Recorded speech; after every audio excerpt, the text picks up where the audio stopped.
Hello guys. Magluluto tayo ng fish soup. Ayan, different kind of fish. Dahil ayan, ito yung tinatawag na lion fish. And ito, masarap yan pang Ito lang naman ang mga kakailanganin. Celery, squash, carrots, chili, tomato, onion, and patata. Okay, let's go guys. Paano natin gagawing supa? Lilinisin natin lahat tong mga ito and then ilalagay na natin sa katserola. Guys, ayan, naglagay na ako ng tubig. Siguro 1.5 liters ito.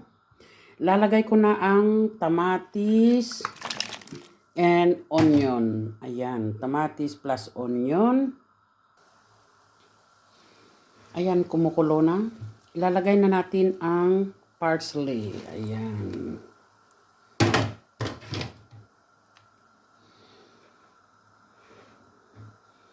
At saka,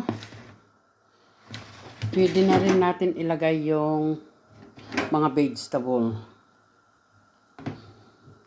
Mga carrots. Lahat-lahat na ito.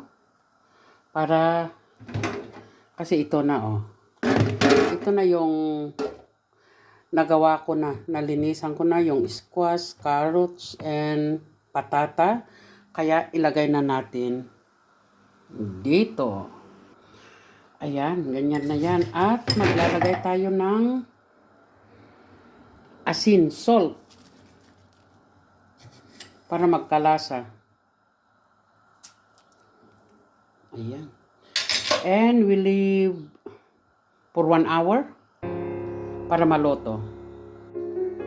Ayan, medyo luto na. Maglalagay tayo ng kunting oil, olive oil. Ayan. At ito naman yung ilalagay ko sa gitna para panglagyan ko ng isda.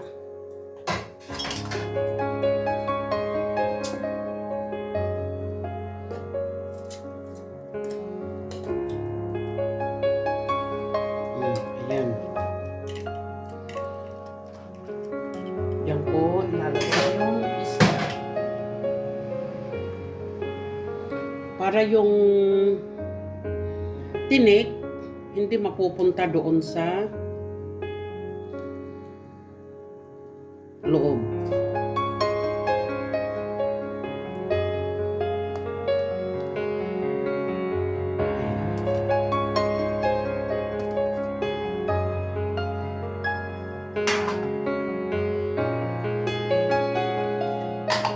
Pwede natin lagyan ng kunting asin.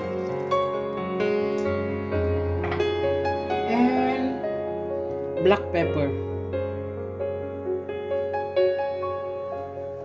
Ayan. Ito naman. At hayaan nating kumulo.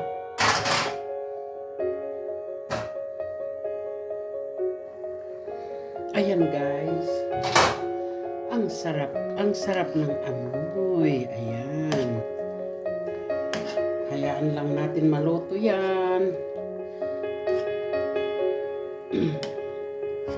Titikman lang natin kung may lasa. Dahil ang soup pag walang enough salt, hindi maganda. Hindi masarap. Guys, ready na.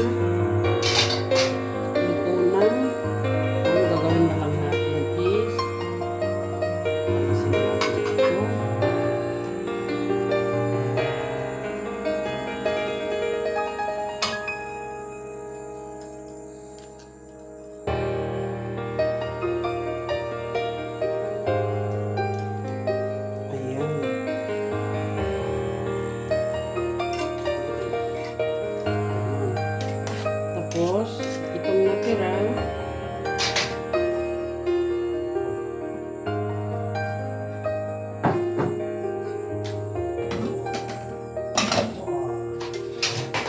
lalagay ko naman dito.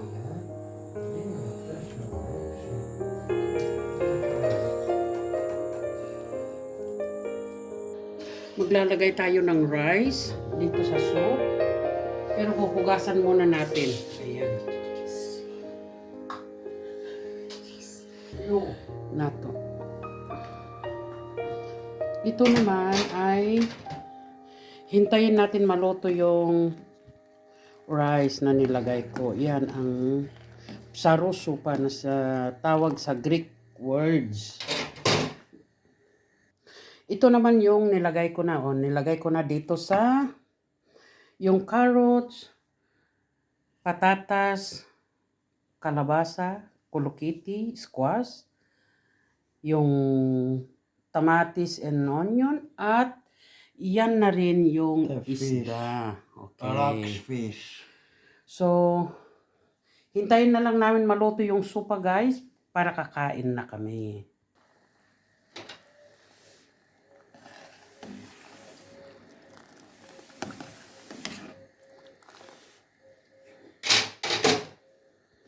Maglalagay ako ng 1 eggs and lemon.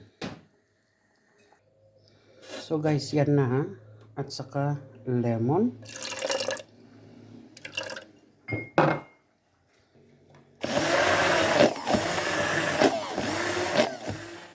Okay, lalagay na natin na ano ko na ha. Ito yung ang tawag dito is apple lemon. Yan.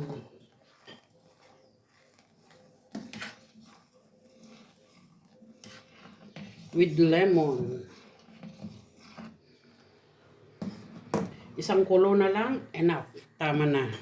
Di ba? Sarap. Ito ang tinatawag sa Greek food, sarosupa.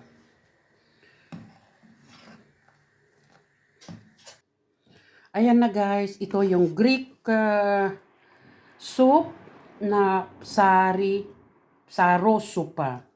Sarosupa meaning is from fish, vegetable, and this one now. So they call sarosupa. Fish soup. Okay. Thank you guys. Maraming salamat sa inyong lahat. Bye-bye you and God bless. Thank you for watching.